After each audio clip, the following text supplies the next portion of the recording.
আজকে আমাদের বইয়ের 19 নম্বর রুলসটা শিখব। 19 নম্বর উচ্চারণ কি হচ্ছে? ওয়াই এর উচ্চারণ আই হবে। কি হবে? আই। আকার হিসেবে আমরা এভাবে বসাবো। ওয়াই এর উচ্চারণ কি হবে? আই হবে।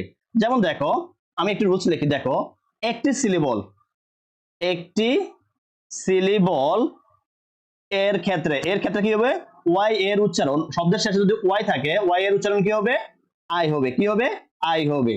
আর যদি আবার কিছু ওয়ার্ড আছে ব্যতিক্রম, ফি এল ওয়াই থাকলে ওয়াই এর উচ্চারণ কি হবে? আই হবে। শব্দের শেষে যদি ফি এল ওয়াই থাকে তখন কি হবে? আই উচ্চারণ হবে। অনেক সময় এফ এর পর যদি ওয়াই থাকে, এফ এর পর যদি কি থাকে? ওয়াই থাকে, তখন ওয়াই এর উচ্চারণ কি হবে? আই হবে। আবার অনেক সময় ই এন পর যদি ওয়াই থাকে, কি থাকে? ওয়াই থাকে, ওয়াই এর উচ্চারণ কি হবে? আই হবে। কি হবে? আই। আমরা এই কয়টা নিয়ম ফলো করলে বেশিরভাগ ক্ষেত্রে এই নিয়ম অনুযায়ী ওয়াই এর উচ্চারণ হয়। তারপর দেখো আমরা কি করব? ওয়াই, যেমন মাই একটি সিলেবল মানে কি? দেখো, মাই একসাথে উচ্চারণ করা যায়। যেমন দেখো, সার্ভ প্লাই, এখানে দুটি সিলেবল, সাব একটা, প্লাই একটা, সাপ্লাই একটা, এখানে কি? দুটি সিলেবল। তাই আমরা কি করব? এখানে একটি সিলেবল যেহেতু ওয়াই থাকলে এর কি উচ্চারণ হবে?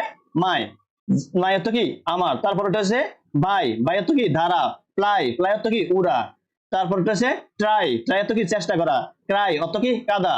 তারপরে স্কাই অর্থ কি? আকাশ। শাই অর্থ কি? লাজুক। ডাই অর্থ কি? শুকনা।